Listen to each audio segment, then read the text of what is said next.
Shalom. This is Bishop Nathaniel of Israel United in Christ. I want to start off by saying thank you to all of our Booster Club members for your many donations and much more, your prayers. We visited faraway countries and strange lands. We've even spoken to dignitaries and were detained for spreading the glorious gospel in Cuba. The truth is that the descendants of the 12 tribes of Israel were scattered throughout the world. Help us on our journey as we continue to raise up the nation of Israel. 12 tribes worldwide. Join or donate today. Shalom. From the projects with the battle cry, we gon' rise above, we mortified on that genocide. We standing up, and now they terrified. They terrorize, we unify, and it's time to ride. Shalom Israel, Most High in Christ blessed. Today we hitting the streets to see what do our people think and how they feel about the verdict that came down with the Breonna Taylor case. Alright, so it's cut from the streets, tune in. I'm here with Heavenly and Jasmine. Okay, we're trying to figure out how do our people feel about what's going on with the Breonna Taylor case. So, what happened with the Breonna Taylor case? Do you know? I mean, as far as I know, she got shot while she was asleep by cops. Right. Yeah, they tried to blame her boyfriend for it, lied to her mom about it, had her body in the house for hours, and had the mom at the hospital, like all that terrible stuff that you don't want to go through, and, you know. Exactly. So, let the people know how y'all feel about what happened. Was that right? It wasn't. It was absolutely wrong. Absolutely wrong. Like, nothing about it was right. Nothing about a lot of the stuff that's been going on like that is right. Like, and nothing about them getting away with it is right. I remember listening to the interview with the mom, and it was heartbreaking. And me as a mother, to just only put myself in her shoes, like, or to put myself in her shoes and Breonna's shoes, like she was one of us. Like, you know, that could have easily been somebody that I was friends with. I know girls just like her, so it's really sad, and it breaks my heart, like, to know that she had to go through that her family had to go through. Thomasina, Sister Thomasina here. So what we're doing is, let me ask you, I know you heard about the Breonna Taylor situation. Can you tell our people, like, what was the verdict? What happened? Well, what happened was one person was charged with shooting in another occupancy, and so, but you didn't get charged for killing a person. Right. But you get charged for missing them. That's crazy. True. How you get charged for missing something? Right. So how does that make you feel? How does that, you know? That makes me feel like there is never gonna be no justice in this, not the United States ever. She said, Sister said, there's never gonna be no justice. I don't think I don't think we'll ever get to that point. And I'm not speaking it as speaking negativity on it. Right. I'm speaking it as if, because it's just never gonna change. Right. So our victory is not here on this earth. Period.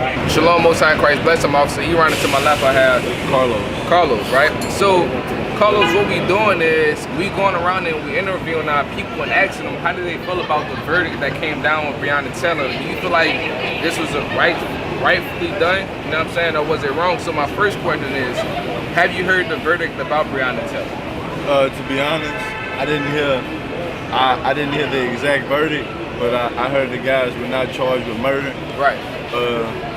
I'm not sure whether to blame the prosecution or just the system as a whole, but they should have been charged with something. But I'm the type of person, I believe in killing problems from the root, and the root of the problem was they had a no-knock warrant from what I read. Right. And that should be inexcusable to just be able to run in anyone's home. If you got reason to believe they're there, you can wait for them to come out. But running in the homes, you never know who's in there, and you can shoot the wrong person, like what happened to Breonna Taylor.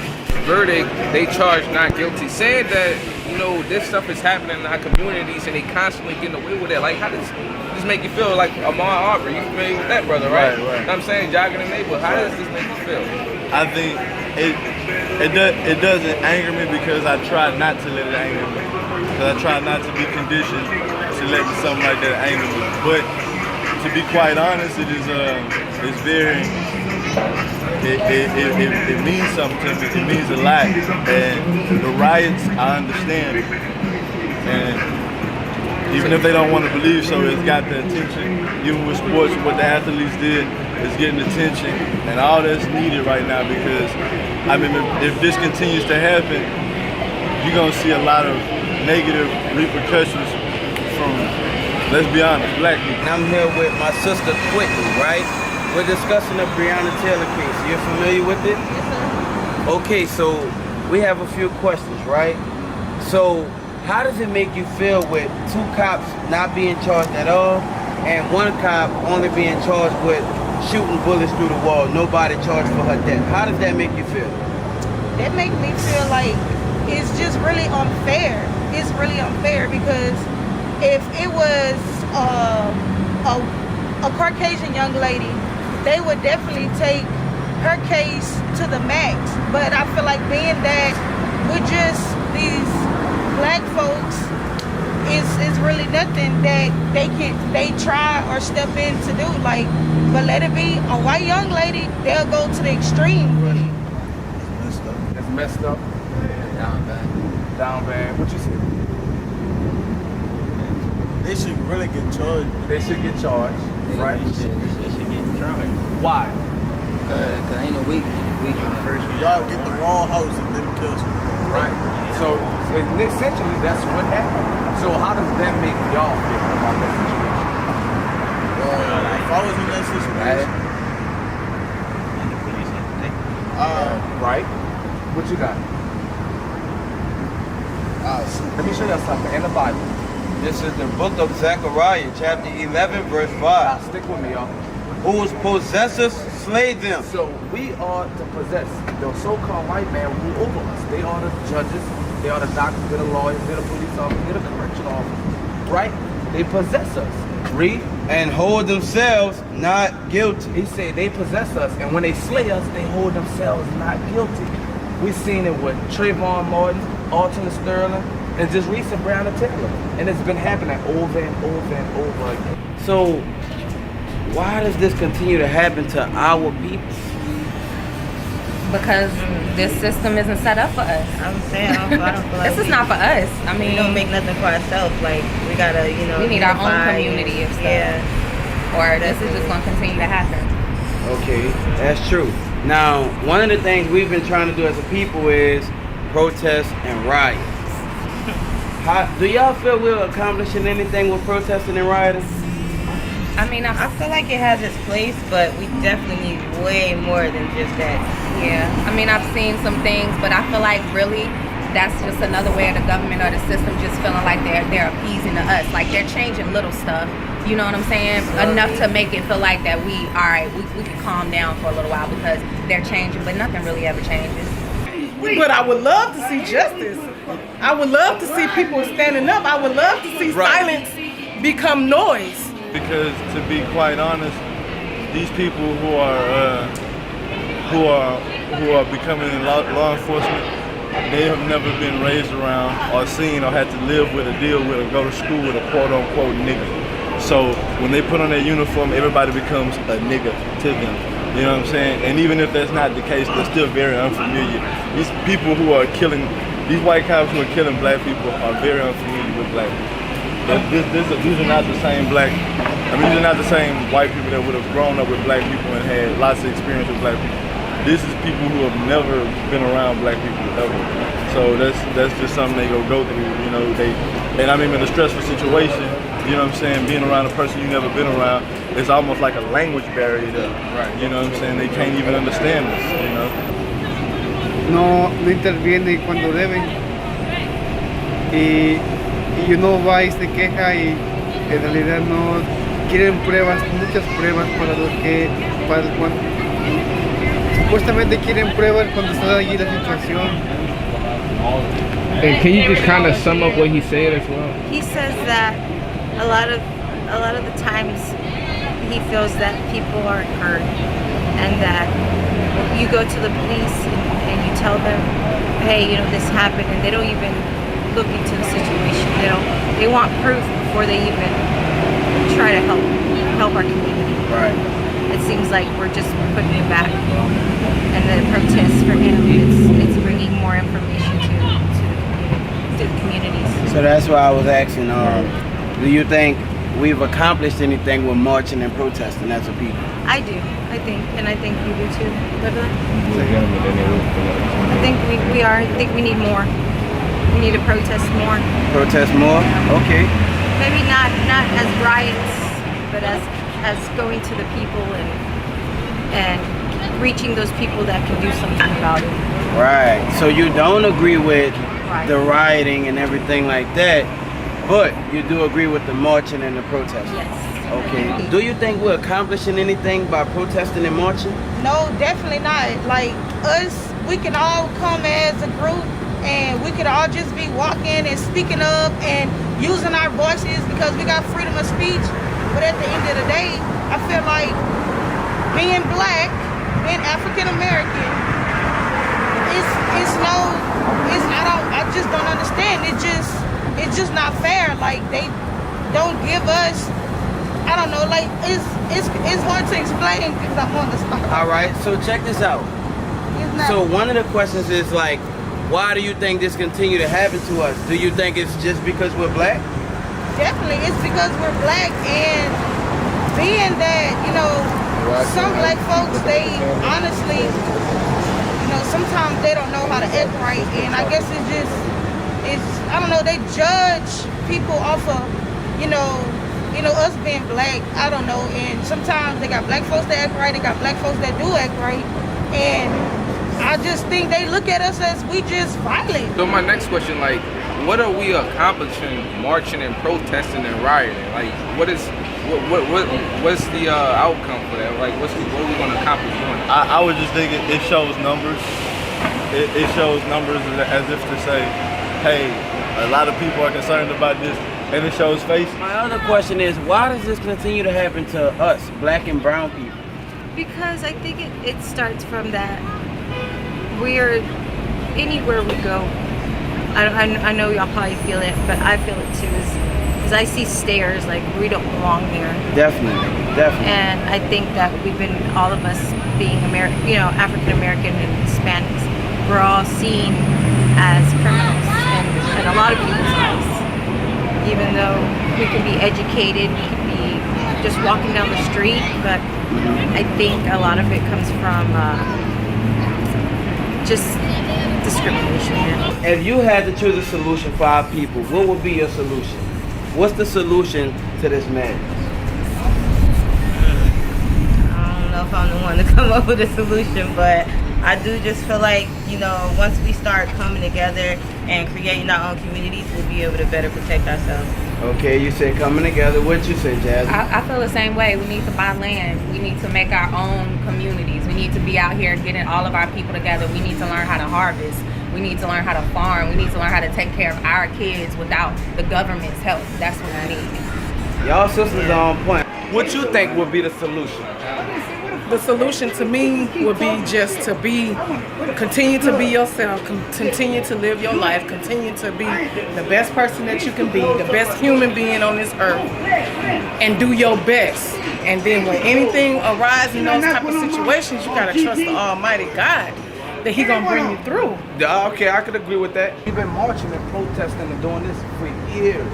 We started protesting in 1917. You know what I'm saying? It was called a silent protest, and that started the civil rights movement with Martin Luther King and stuff, if you will. So that's over 100 years of protesting. What has changed since we've been protesting? Nothing. You said nothing. Not too much may happen. Not too much will happen. It's just the police. It's just the police. So what you think is the answer? What's the solution to our people? What would you tell our people? Like if you got a little brother, son, little brother, anything like that? Or nephews, anything like that under y'all? Okay, yeah, all right. So what would you tell them is the solution to this problem? How can you stop it? I would be like, do what you gotta do. Do what you gotta do. All right, you say that? Everybody get up. Get up there. Thank you. You saying we all come together? Yeah. Okay, I like it. What you got? Hey, you on point. Black on black. You said we gotta stop killing each other. I agree with all of that. Okay. Now let's get Zephaniah 21 because they both say the solution would be coming together, unifying, community, right? Go ahead. This is the book of Zephaniah, chapter 2 and verse 1. Gather yourselves together, yea, gather together, O nation not desired. And that's the thing. We're a nation that's not desired because this is not happening to everybody. So in order for us to gather together, because we can't ignore black on black crime. That's huge. We have to solve that. How do we solve that? By doing what God says. Hosea 5 and 15. That's how we're going to solve that issue once we come together. Hosea chapter 5 verse 15. Read. I will go and return to my place till they acknowledge their offense. So essentially, we are the children of Israel. We're God's chosen people. So you ask, like, why does this keep happening? Why does this keep happening? This scripture is going to tell you why this keep happening to us and our people. Read. And seek my face. So he said we got to return and acknowledge what we did wrong and seek the Lord. Read. In their affliction. In their affliction, because the Most High is afflicting us. You understand? Read. They will seek me early. He said in their affliction, they will seek me early. So by the Most High like fire to us and putting pressure on us, that's going to force us to return to him. We also must seek God. We have to understand that we are the Israelites as a people, and we must return to the one true God. Read this. Hosea chapter 5 verse 15. I will go and return to my place till they acknowledge their offense. This is what God says. Because if you look at it, right, this isn't happening to every race of people. This is happening to black and brown people, if we're being honest about it, right? And God said, what did God say? I will go and return to my place till they acknowledge their offense. So that's something that black and brown people did to God, which was we broke his commandments. Read on. And seek my face. In their affliction, they will seek me early. So it's just like he's chastising us. We're being afflicted. Our enemies are dealing really harshly with us until we recognize God and do what he wants us to do. Right? So thank you for doing the interview, and we're going to share a little bit with you after, okay? Okay. I hope everything goes well with you. All right. Shalom. This is the book of Hosea, chapter 5 and verse 15. I will go and return to my place till they acknowledge their offense. So that's what God says, because some of us as a people wonder, where is God? Why is he allowing this to happen? Well, he's chastising us as his children for not doing what he said to do. So he's standing back. Read on. Until they acknowledge their offense and seek my face. That's what we have to do. We have to say, okay, enough of the black on black crime. We're going to love each other as we love ourselves and do what God says and come together. Read. And their affliction, they will seek me early. So in us, God putting that pressure on us being murdered, us being in the ghettos and stuff like that, now we're going to look for God and we're going to do what he says. That's the solution. Habakkuk chapter 1 and verse 4. Therefore, the law is slack, and judgment do it never go forward. The law is slack, meaning when they do, bro, let you would have broken into a white man's house. Oh, it would have went down. You know what I'm saying? Right. You would have got the death penalty. Right. Therefore, the law is slack, and judgment do it never go forward. For the wicked do it compass about the righteous. So judgment 4. This is the book of Habakkuk, chapter 1 and verse 4. Therefore, the law is slack. So this judicial system of America is slack. These laws are not for us, right? Come on. And judgment do never go forth. Judgment does not. Breonna Taylor, George Floyd, Ahmaud Arbery, Mike Brown, Trayvon Martin, Sandra Bland, and probably somebody as we speak, right? And these cops continue to get off over and over and over, scot-free. Finish that. For the wicked do compass about the righteous. And that's the thing. There's a separation of people. I know we like to say one race, right? But are we being treated as that? As a wicked and as a righteous. Zechariah chapter 11 and verse 5. Whose possessors slay them. Who's possessors? Because we know that we still in slavery. You know what I'm saying? We know we still in slavery these days. They are possessors. They brought us over here. We still got to pay taxes to them, etc. You know what I'm saying? And hold themselves not guilty. All right, give me a Habakkuk 1:4. Whose possessors slay them and hold themselves not guilty. Did not the sister just get slayed in her own home and was not held guilty? Now watch, I'm going to show you what you're saying in the Bible. Read that. This is Zechariah chapter 11 verse 5. Whose possessors slay them. It said whose possessors slay them, right? Because you look at us in Breonna Taylor. The possessors, they possess us, right? Read. And hold themselves not guilty. And they hold themselves not guilty. And that was the verdict with the sister. No one was charged in the death of Breonna Taylor. This is the book of Zechariah, chapter 11 and verse 5. Whose possessors slay them. So remember, we were brought to this country as slaves, right? And when Christopher Columbus came over here, some of y'all guys were sent to Spain, Portugal, stuff like that, right? So we all were possessions at one point. We were possessed by so-called Caucasian people, right? Read on. Whose possessors slay them. And those same people, they kill us, like the police. They shoot us down, right? Read. And hold themselves not guilty. And we see that time and time again, right? We see that with Breonna Taylor, George Floyd, and the situation you told us about. That's one of the fortunate, right? That they actually were held accountable. But on a grand scale, these people are not they're not being held accountable. Hey, shalom, Most High Christ blessed. So once again, Officer Iran to my left, Officer Malachi, Officer Akim. So what we did, we just hit the streets and we asked our people, how do you feel about the Breonna Taylor murder? What's the solution? Is protest, marching, rioting, is that going to help?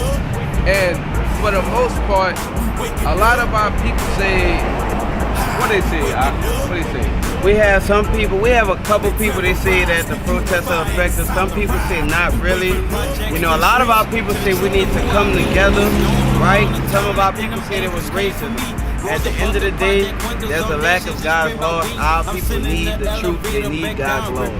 Right. And anything you want to chime in? Nah, that was it. All praise to the Most High. Y'all said everything. We hit the streets. We interviewed them, asked their opinions, see what they had to say. We gave them some flyers. All praise to the Most High. That was it. Another successful cut to the streets. Your point of view, we the real Jews. Calling Shem's children anti-pity, you fool.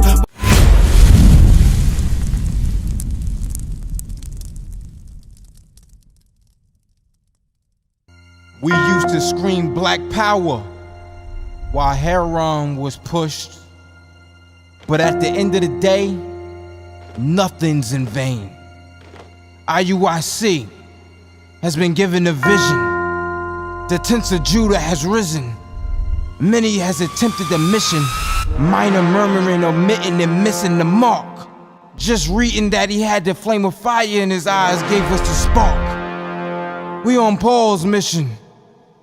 We out on the road, purple and gold, from Mexico, Cuba, Haiti, Ghana, Sierra Leone. 144,000 boots banging, concrete crackling. These are our men repented at heart. The scriptures is proof. IUIC, we deliver the truth.